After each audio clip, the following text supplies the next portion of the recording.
My boyfriend is driving me insane because he keeps hiding my stuff and then putting it back later, saying I must have just not seen it and that I'm causing unnecessary drama. Posted by you/Maminda Sinborbora. My boyfriend of 5 months moved in with me 3 weeks ago. He had some problems with his apartment, damp walls, and it needs to be renovated. Since my roommate is currently spending some time abroad, I told him it would be okay if he stayed at my place for 4 to 6 weeks, he'll be able to move back to his own apartment by then. So now we've been living together for 3 weeks, and things started out great.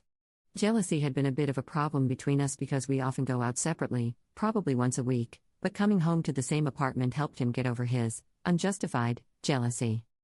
But there has been one new problem. Now, this may seem petty at first, but I'm really at my wit's end with this one. Ever since he moved in with me, things have started disappearing and then reappearing a day later in the same place they were missing from. I'm talking about documents, small household items, and food. And it's not like losing keys and then finding them again somewhere else. I specifically look for something in a certain place where it isn't, only for it to be there the next day.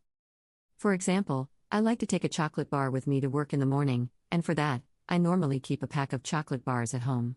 Shortly after he moved in, I woke up to find all the chocolate was gone. I asked him about it, and he said he didn't know anything about it. I came home only to find the chocolate bars back in the cupboard. I asked him again, and he said he didn't know anything about it. Maybe you just didn't see them in the morning. We're talking about a large pack with about 12 chocolate bars, how could I not see that? At first, I thought it was maybe some strange kind of humor, but he seems angry when I bring it up, and it's really starting to piss me off because, sometimes, the missing items belong to my friends, and I end up unable to return them on time. Other times, they're important documents I need for a specific day. Now, I have absolutely no idea what this is about. I am not crazy, I just don't understand it all. He gets really angry when I talk about it, saying I'm making this up just to cause drama. Why would I do that? I have no idea what's going on. Does anyone have any ideas? Relevant comments. Commenter. He's gaslighting you, you need to run. Ops response. Someone else used that term too. I looked it up on Urban Dictionary, but I'm not sure what it's supposed to mean. And why would someone do that? I mean, what's the goal behind it? Commenter 2. The goal is to make you think you're crazy so that you doubt your own sanity, while he remains in control of the situation and is always right because you are clearly insane. Commenter 3.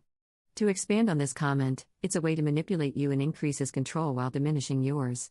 It sets the stage for an abusive relationship, manipulating the victim into dependency on the abuser, making them mentally uncertain or unable to leave the relationship, often financially trapped or without the means to escape. You may want to question his motives here. Would someone who cares about you, and who you supposedly care about, want to make you feel insane? What motive would he have for moving your things and then putting them back? Ops response. I don't know, this sounds really messed up. He's a nice guy, and, I don't know how to put it, he's not the most academic guy. This sounds like serious psychological manipulation. Commenter 4. You mean, you think he's a nice guy because his actions, before his most recent ones, have led you to assume so? How long did you know him before you started dating? Do you have a lot of mutual friends? Do you know any of his exes? Does he have a job? Does he stay inside all day? Ops response. I've known him for about 2 months. We met at a mutual friends party. I had just gotten out of another relationship and wasn't interested in dating, but he showered me with very romantic gifts, gestures, and letters, which I hadn't experienced with any of my exes, so we started going on dates about a month after we met. He wanted a relationship very quickly, and at some point, I thought, why not? He works at a gym, but only 6 hours a day, so he's not there all day by himself. He usually leaves the apartment 2 hours after I do and returns 1 to 2 hours before me. Update 9 days later. First of all, thank you all very much for your suggestions, advice, support, and concern. I've received multiple PMs asking if I was okay, and I really appreciate it. So, back to my situation. After reading all your comments and doing some research on gaslighting, I was really freaked out. Plenty of you pointed out other red flags in our relationship. It got me thinking, and more things came to mind that should have worried me a long time ago. Our whole relationship felt pretty rushed from the start. I didn't even want to date, but he showered me with romantic gifts, gestures, date ideas, and texts until I finally gave in. He was pretty upset when I didn't want to say I love you right away, when I didn't want him to meet my family immediately, when I insisted on using a condom, he said you don't trust me, and when I refused to book an expensive vacation with him. He was very jealous and didn't want me to go out without him, even though he went out with his friends all the time. He made me cancel plans to spend time with him and then stood me up. He logged into my Facebook and changed my relationship status one day after we started dating as a surprise. I was actually worried about that at the time but convinced myself he was just bad at making surprises. As one commenter pointed out, all the things that had gone missing were somehow connected to me leaving the house or meeting friends and family: a gift for my friend, the key to my parents' house, a borrowed USB stick, documents for an application for a semester abroad, which we had a huge fight about because he didn't want me to go, etc. After reading about gaslighting, I ordered a nanny cam. Unfortunately, the delivery took 4 days, but after just one day, I already knew I couldn't be with him any longer. I wanted him out of the apartment as soon as possible and with as little drama as possible. I told him that my roommate had gotten a really interesting job offer and would be cutting her vacation short to come home in a week, so he had to move out. He was pretty angry, but I told him there was nothing I could do. I also told him, as some of you suggested, that his landlord had to find him a place to stay and that he should call him. The next day, he told me he had talked to his landlord and could move back into his own flat the following weekend. The renovations hadn't taken as long as planned. At this point, I doubt the apartment ever had damp walls to begin with, but who knows? That evening, he asked if I wanted to move in with him because it works so well and you don't like your roommate anyway. I never even said that. I told him sure, I would move in with him in June. He was pretty excited about it. While waiting for the nanny cam to arrive, there was one more incident where something went missing: a book I had ordered for my dad on Amazon and planned to bring him the next day, or at least, that's what I told my boyfriend. Of course, by morning, the book was gone. I chose to ignore it, but he reacted strangely, even asking me on my way out if I had taken the book with me. Why on earth would he ask that if he didn't expect a reaction? I just said, "What book?" "The book you wanted to bring your dad." "I don't know what you're talking about." That evening, the book was back on my desk, of course, and I ignored it again. 2 hours later, he casually walked by my desk and said, "That's the book I was talking about." I just said, "Oh, that book." He seemed pretty angry for the rest of the evening. 2 days later, the nanny cam finally arrived. I set it up while he was at the gym and, once again, placed a letter I needed for work on my desk.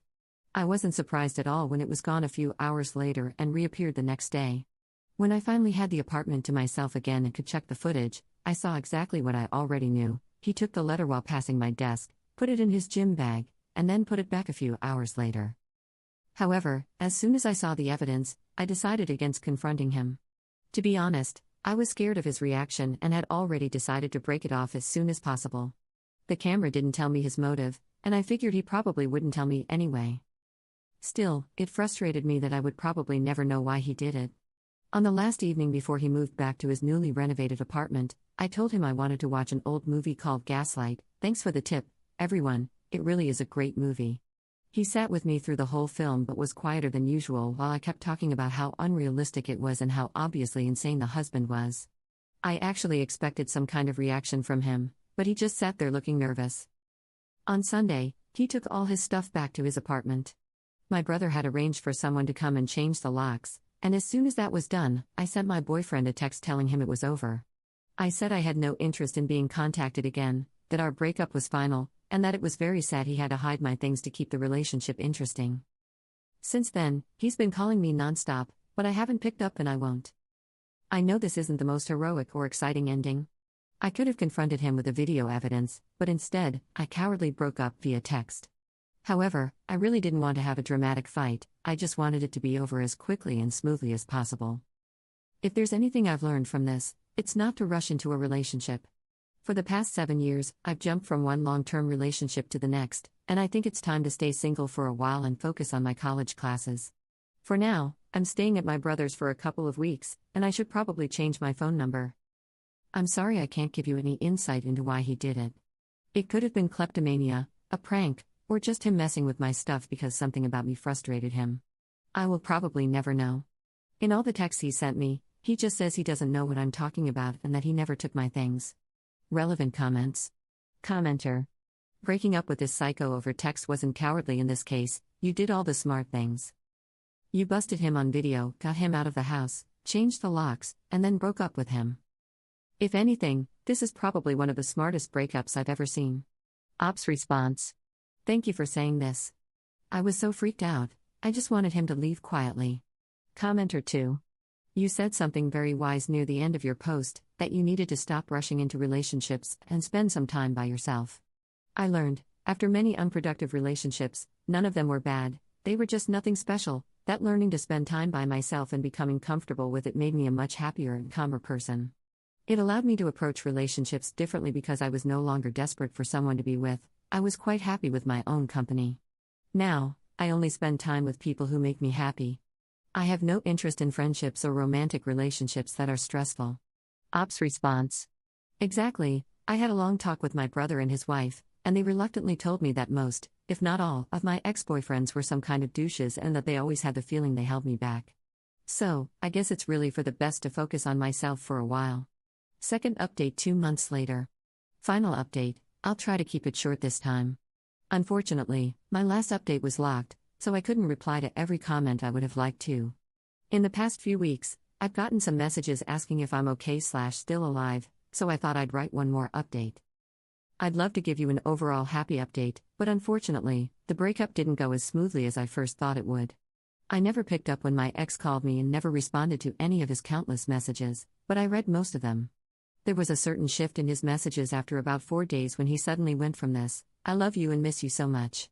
I don't know what you think I have done, but I can assure you I didn't do anything wrong. Whoever told you that is a liar. Please give me another chance." To this, "You're such a whiny beach, no wonder you can't hold a relationship with anyone. I hate you, and there's no second chance for us, no matter how much you wish for that. For your own sake, pray to never run into me again." I blocked his number later that same week but had an overall bad feeling when some strange things started happening. Some friends of mine called to ask if I was okay, and they were all under the impression that I had broken up with him because I wanted to concentrate on my mental health. Twice, I arrived at work to find everyone surprised to see me because someone had called to say I wasn't feeling well enough to come in. When I asked who it was, they said he had claimed to be my doctor. Also, my ex wrote to my mom on Facebook. They had never actually met in person, pretending to be a concerned friend asking about my well-being after my latest breakdown. It was very easy to clear some of that up, especially with my family, but it was harder to do so at work.